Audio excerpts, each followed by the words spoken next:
Bismillahirrahmanirrahim. Assalamualaikum warahmatullahi wabarakatuh. Sobat-sobat, kita bersama lagi di channel saya dalam dakwah Islam pencerahan.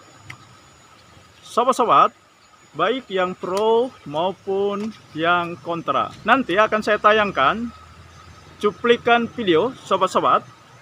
Ya, cuplikan video ini tentu saja dari Aswaja sobat-sobat. Ya, cuplikan video tersebut ya menunjukkan sahabat katanya bertanya ya, apakah Wahabi nanti akan menjadi tentara Dajjal. Ya, dari sini saja sebenarnya hadis ini mengherankan. Ya, hadis ini saya sendiri meragukan kesohihan hadis ini. Mana mungkin sahabat ya menanyakan tentang Wahabi. Ya, yang kita tahu Wahabi itu muncul sangat jauh jaraknya setelah Nabi wafat. Bahkan sangat jauh jaraknya dari para sahabat, sangat jauh jaraknya dari tabi'in, bahkan imam mazhab yang 4. Mana mungkin ada sahabat yang menanyakan tentang Wahabi. Ya, dari sini saja ya hadis ini ya palsu saya rasa hadis ini sobat-sobat. Ya. Ya, apalagi ya kalau kita mencermati isinya sobat-sobat.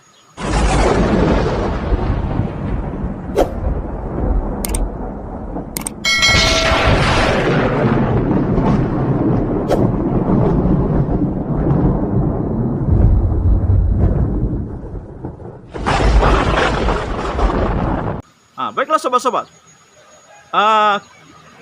Kita simak dulu ya bagaimana ya penyampaian tentang hadis yang katanya sobat-sobat, sahabat bertanya tentang Wahabi.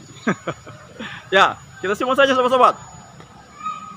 Beberapa sahabat bertanya, benarkah Wahabi itulah yang nantinya akan menjadi tentara Dajjal?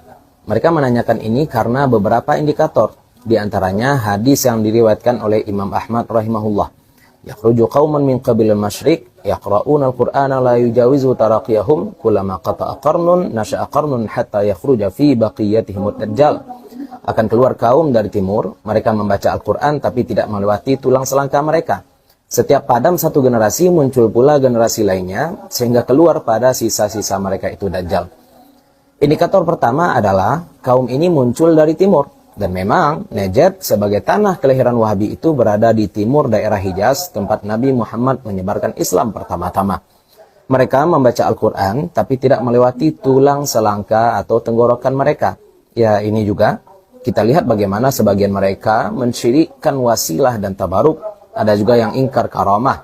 Padahal perkara-perkara ini ditetapkan secara qat'i di dalam Al-Quran yang sering mereka baca. Bahkan ada juga yang membid'ahkan hal yang jelas-jelas sunnah seperti doa bersama. Padahal Nabi Adam dan Siti Hawa, Nabi Ibrahim dan Nabi Ismail mempraktikkannya. Disampaikan juga di hadis ini bahwa generasi mereka terputus, kemudian muncul generasi lainnya. Sebenarnya kalau mau dicermati ya, ini lebih tepat dituduhkan kepada yang berbicara di dalam video tersebut dan kelompoknya. Siapakah sebenarnya yang membaca Al-Quran hanya sampai tenggorokannya saja, tidak sampai ke hatinya?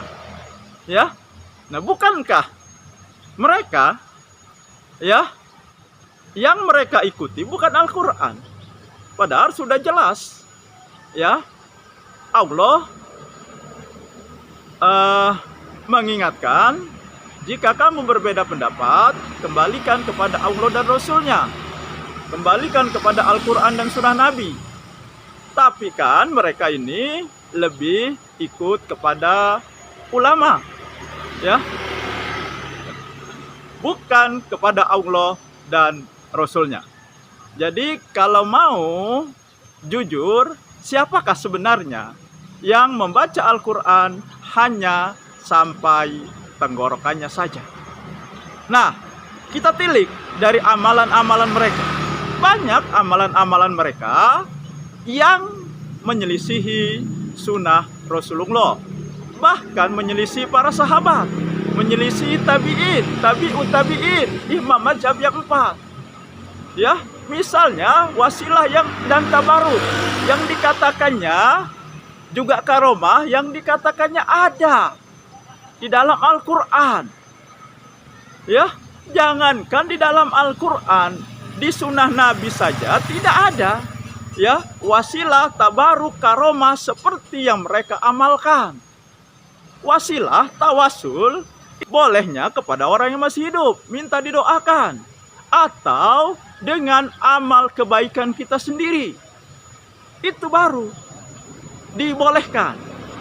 Akan tetapi, ya, yang diamalkan oleh mereka bertawasul kepada orang yang sudah mati, ya, berdoa di kuburan dengan harapan, ya, jenazah yang mereka anggap orang saleh, wali, menyampaikan doa mereka kepada Allah. Ini tawasul yang tidak pernah dilakukan oleh Nabi, para sahabat, ya, tidak pernah dilakukan. Juga tabaruk tidak pernah dilakukan. Doa bersama juga, ya,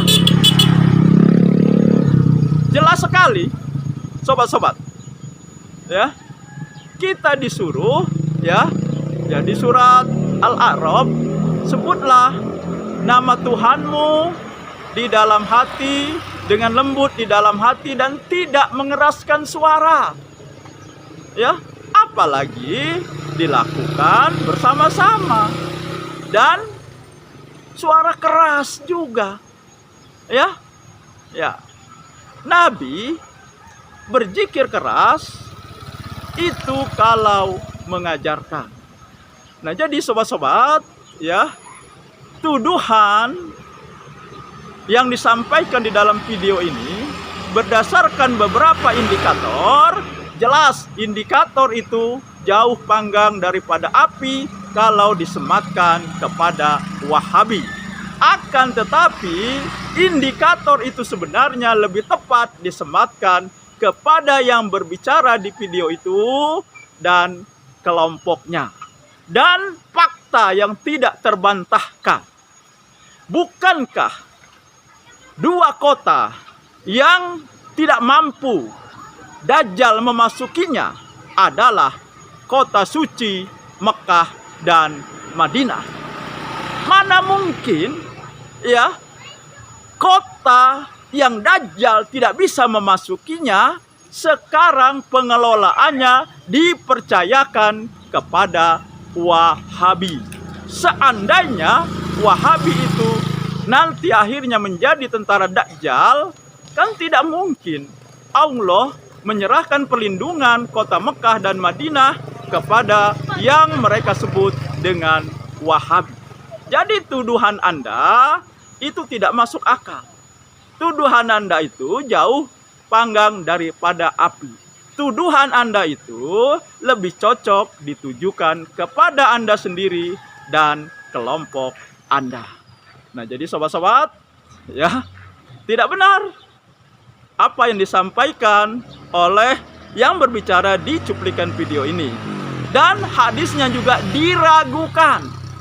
Jelas hadis ini palsu. Karena mana mungkin sahabat bertanya tentang Wahabi yang kemunculannya, ya, jauh sekali, ya, dari masa mereka. Nah, jadi sobat-sobat, itu saja yang ingin sampaikan. Semoga ini menginspirasi dan mencerahkan. Nasrum minallahi wa fathun qarib. Wassalamualaikum warahmatullahi wabarakatuh.